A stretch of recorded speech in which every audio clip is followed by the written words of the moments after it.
The man who's been carrying Joe Buck every broadcast, joining us here on the Rich Eisen Show, he is John Smoltz. How are you, John? Well, I don't know about that. But, oh, we're having our fun with Joe. I'm having fun. It's been a great postseason, really, as baseball has seen the unexpected in a lot of cases. No doubt about that. And we'll get to the American League Championship Series in a moment. What sort of performance are you expecting from Jake Arrieta tonight, John? Well, Jake has so many weapons, right? So he has a lot of areas in which he's got to put the offense on the defensive, or the batters on the defensive. And I think if he has his control, it's going to be a difficult task for the Dodgers lineup. But I got to tell you that the Dodgers have, whether they've just started doing it of recent work, their approach and their game plan has been really good. And when I say that, even though they've only scored 2 runs off of the Cubs starters, their approach and the way they're squaring up balls, how they made Lester work for everything, same thing with Hendricks. I think they'll do the same thing against Arrieta. If they get on base, they've got to take some bases. They've got to make that same kind of worrisome approach for the Cubs starters. Pay attention to a team that does not run much, but make him do whatever he can to get off his game. The only way he gets off his game is if his control is off and he has to think about other things other than getting hitters out. And so, you know, now you got Rich Hill on the mound tonight as well. And what a fascinating Game 5 that was for the Dodgers, where Dave Roberts was just pushing every button in front of him and managed his way into that win with Kershaw getting the save. What do you expect from Rich Hill tonight against this Cubs lineup? Well, I know it's the topic of conversation this year, especially even with Terry Francona. That's a difficult proposition to continue to do. That's not saying you can't. It's just difficult to push the right buttons all the time and not get length out of your starters. If I'm Rich Hill, I'm not even thinking about the bullpen until the 7th inning. You've got to have that approach. You've got to fight your way through and create some innings. Unfortunately, that hasn't been the case of recent. Other than Kershaw being able to go 7 innings, the Dodgers are basically from a phone call away from the first inning on for their bullpen. Now, their bullpen's done a great job, and the Cubs hitters have not done a great job at all. But those trends can't continue to win a World Series, in my opinion. I know it's happened before. Technically, the bullpen have had more innings than starters pitched. But I think you got to find a way to get 5-6 innings out of your starters, and then you really increase your chances to go deep in the postseason and win baseball games. All that said, when do you expect, John, to see Clayton Kershaw next in this series? Well, that's going to be the million-dollar question, because I think a lot of it will depend on what the series score is. I think if you're down 2-1, you'll probably see him sooner than later. If you're up 2-1, I would make the argument you can rest them and give them better opportunity to get to a Game 7. Look, if the Dodgers get to a Game 7, I mean, obviously if they sweep, it's way better than that. But if they get to a Game 7, I mean, that's all bets are off. I don't care who's pitching for who. Game 7 with all the pressure being on the team that's supposed to win always is an intriguing battle. But what I know about Clayton Kershaw is that it won't be a byproduct of he's too tired or not ready or the injury takes its toll.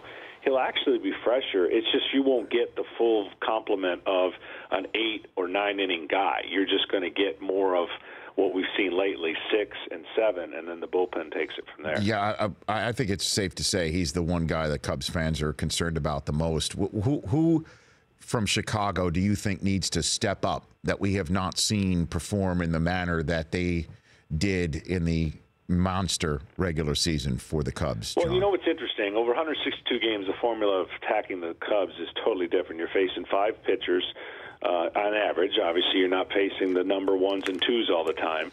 And that's what they have seen. The Bumgarners, the Cuetos, the Kershaws, the Mets last year shut them down. And because they can beat you with the long ball and have a big inning or two, that's not happening in the postseason. I really believe, and I'm anticipating, that Joe Madden will tweak his lineup. I don't think you can keep having the formula that was successful in the regular season in short series not work out and stay with it. As a pitcher facing a lineup, I gotta be fearful of something, And right now I'm not fearful of anything past Bryant until somebody changes my approach. And so in the fifth spot with Russell just doing nothing, I know everyone's focusing on Rizzo, and Rizzo is definitely having his struggles. But Baez is your hottest hitter. Baez, to me, has got to be moved up. I don't think the question is going to be whether you play Hayward or not. I don't think you can stay with the approach that my best defensive team right now is still the mindset. I think you got to find a way to score some runs. And I do believe he'll tweak something moving forward, and we may see Almora Jr. or Soler. Certainly Contreras has not caught Arrieta a lot, but you got to have to find some offense because you're right now in a position where you're vulnerable in an area that you were never vulnerable during the regular season. Last one on the NLCS here. Scale of 1 to 10, how nervous you think Cubs fans should be, John? Well, I think Cubs fans are generally nervous anyways because they think they've got the whole history on their side of I think this is a totally different Cubs team. The fact that if you get length out of the next few starters for the Dodgers, maybe you get a little more nervous. But right now, who's going to step up for the Dodgers and create the imbalance that exists right now between the starting pitching of the Chicago Cubs? That's really the theme of this new age baseball, if you want, analytics, sabermetrics. I know everybody's doing jumping jacks and backflips when they see the bullpen take over a game, and especially in Cleveland when the starter only goes to 2/3 of an inning, and everyone's saying, "See, that's how you manage a game."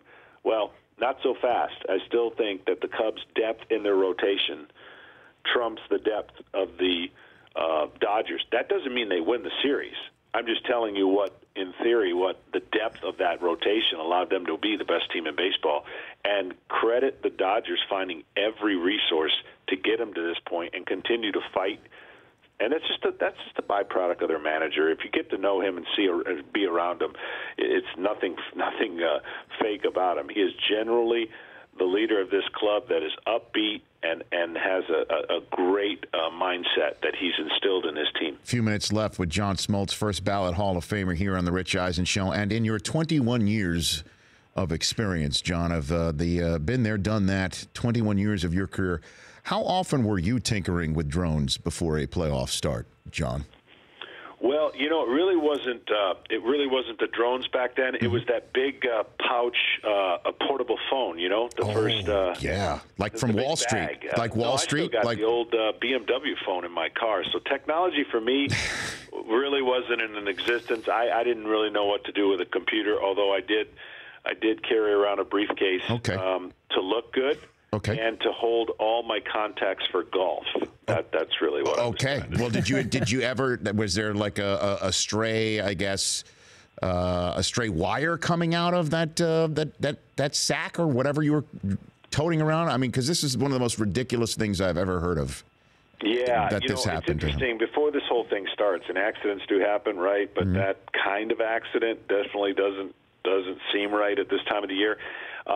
I remember dislocating my pinky during the season, and like a dummy, I decided I was going to make my next start. I mean, my pinky was pointing completely perpendicular to where it should be, and I decided that I could make that start, not thinking the pinky had a role in throwing a baseball. And wow, was I sadly mistaken. I made the next start, didn't do very well, and I didn't feel like he had a chance to be effectively in the game because the pinky whips just like your hand whips when you throw a baseball, even though it's not holding on to anything really. And it's too bad for him and the Indians because you could see right away that wasn't going to be a long-term project. But I said at the top of the show that this is the latest example of what normally would be the most Indians thing, if you will, to happen to the Indians, where a starter in a crucial game on the road where you're up 2-0, that this is where be the momentum changer for you to have it blown. That this just shows you Francona and this team's a different Indians team in the same way you call the Cubs a different Cubs team, John. Yeah, and really they're maximizing their options, and against teams that are right now, both the Cubs and the Blue Jays, they're not hitting at a time where you would think that the edge goes to the team that could get this series to go longer, and the longer the series were to go for Toronto, the better chance they can win because you just can't keep up what Cleveland's doing. and they're having the perfect scenario. Think about it. No one thought that they could sweep the hot hitting and probably most balanced Boston Red Sox.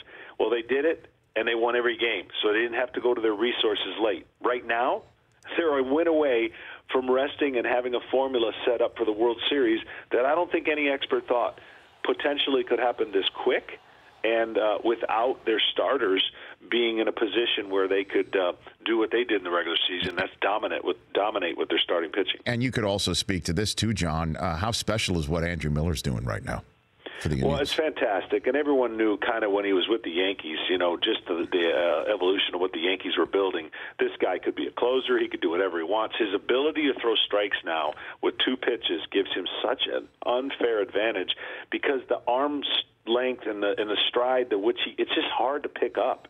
And I give him a lot of credit for being flexible to do this at this point in the year where you usually are doing this with one team. When you're this dominant, you stay with one team. Well, the trade happened.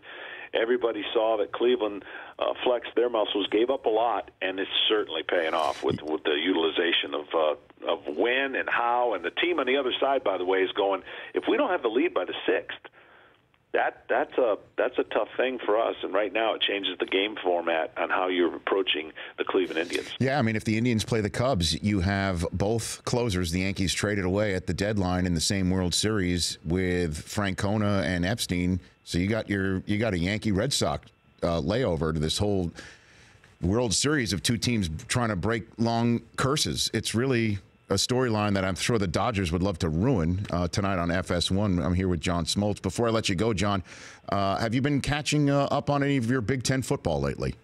Before I let you go, has the is college football going on right now? Yeah, certainly in the Big Ten. Have you been catching any Big Ten football? I haven't actually. I've been really busy. Time zones haven't worked out. I know that there's a game coming up. It's probably the only game that anybody even. It's probably the only game that Michigan State plays this year would be against Michigan, I would think. Okay, yeah, that's in a couple of weeks. I will.